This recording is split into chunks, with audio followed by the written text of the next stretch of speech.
మచిలీపట్నం నియోజకవర్గం హాట్ పాలిటిక్స్కు పెట్టింది పేరు.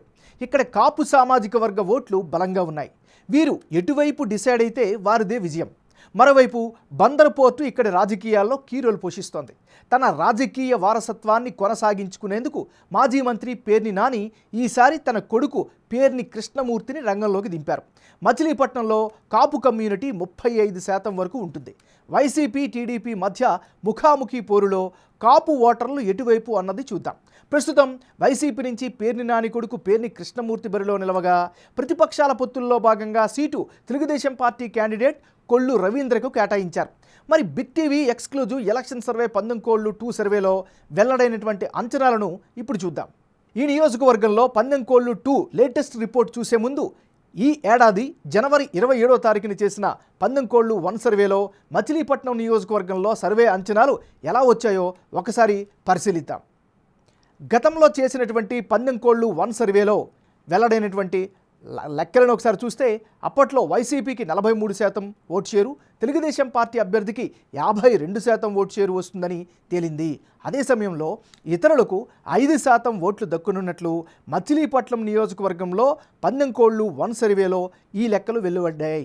ఆంధ్రప్రదేశ్లో రాజకీయాలు మారుతూ వస్తున్నాయి. సో అభ్యర్థుల ఖరారు కూడా పూర్తయింది.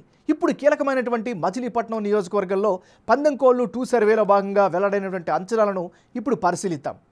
ఇప్పటికిప్పుడు ఎన్నికలు జరిగితే మచిలీపట్నం నియోజకవర్గంలో వైఎస్ఆర్ కాంగ్రెస్ పార్టీకి అనుకూలంగా 44% ఓట్ షేర్ కనిపిస్తోంది.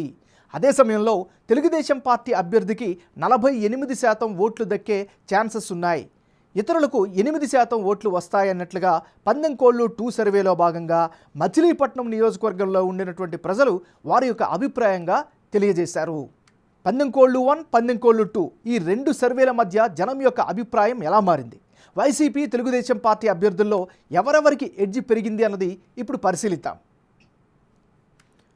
మచిలీపట్నం నియోజకవర్గంలో 19 సర్వేలో భాగంగా వైసీపీ అభ్యర్థి పేర్ని కృష్ణమూర్తికి 43% ఓటు షేరు వస్తే, తాజా సర్వేలో 1% పెరిగి 44%కి చేరింది.